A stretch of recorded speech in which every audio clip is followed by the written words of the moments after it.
Bonsoir et merci d'écouter Radio Nationale du Cambodge. Voici les titres de notre journal. Monsieur Simca a été élu premier vice-président du Sénat du Cambodge à la place de Naipena, récemment décédé. Semdek Rahom participe à la 4e conférence sur la lutte contre le trafic illégal d'animaux sauvages à Londres. Plus de 1 200 000 personnes sont parties visiter différents sites touristiques du pays pendant 3 jours de Phnom Penh. Vous êtes à l'écoute de Radio Nationale du Cambodge sur 105.70 FM et sur 918 AM. Lors de la session extraordinaire du Sénat du Cambodge, 4e législature, dirigée par son président, Semdek Vibol Senapekele Saichum, M. Simca a été élu premier vice-président du Sénat du Cambodge, remplaçant Naipena, décédé. La session extraordinaire du matin du 11 octobre s'est tenue pour travailler sur déclarer reconnaître un nouveau sénateur de la 4e législature, suivant l'esprit de la réunion du comité permanent du Sénat tenue le 5 octobre dernier. Madame Kong Sauthon a été reconnue nouvelle sénatrice de la circonscription de la 5e région. Cette nouvelle sénatrice doit prêter serment avant d'entrer en fonction. 2. Élire le premier vice-président du Sénat de la 4e législature. La session extraordinaire du Sénat a élu le nouveau premier vice-président du Sénat pour remplacer M. Naipena, qui est décédé le 29 septembre dernier. M. Simca a été élu par tous les 58 sénateurs présents à cette session.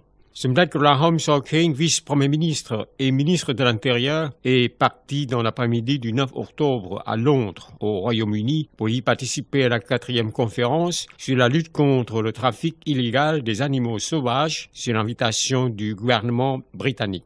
Semdek Rahom Sokheing y partagera des expériences cambodgiennes sur la lutte contre le trafic illégal des animaux sauvages. Semdek a soutenu l'initiative du Royaume-Uni de créer cette conférence. Il a indiqué que le Cambodge a également sa politique de lutte contre ce commerce illégal. Cette 4e conférence, à laquelle participeront beaucoup de chefs d'État, chefs de gouvernement, secteur privé et organisations internationales, dure 2 jours, du 11 au 12 octobre. Elle donnera l'occasion de créer une alliance pour ensemble défendre solidement la sécurité au pays, à la région et au monde. Cette 4e conférence soulèvera un des plus importants thèmes concernant l'immensité d'influence du délit de trafic d'animaux sauvages, étant donné que le budget provenant de ce trafic a causé de graves infractions par création de diverses organisations, et lesquelles sont blanchiment d'argent, actes de terrorisme, trafic d'êtres humains, trafic de drogue et trafic illégal d'armes.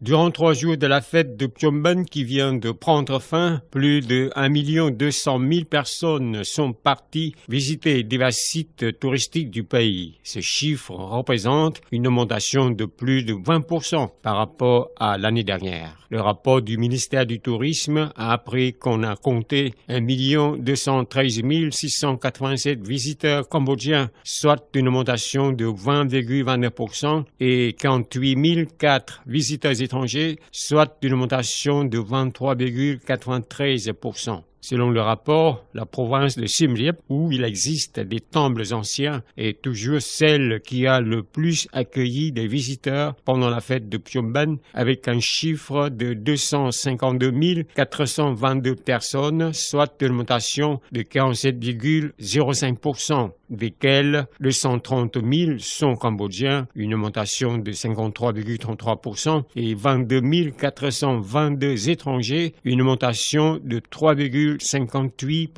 Le rapport a aussi fait savoir que le nombre des visiteurs dans les provinces côtières baissait à cause de l'état de route défavorable, routes endommagées par inondations causées par la pluie et du mauvais temps. Pourtant, le nombre des visiteurs dans la province de Kampot a beaucoup augmenté, particulièrement dans les sites de Boko et de Tokchu, a dit le rapport. C'est la fin de cette édition. Merci de l'avoir suivi sur Radio Nationale du Cambodge. Au revoir et bonne soirée à tous.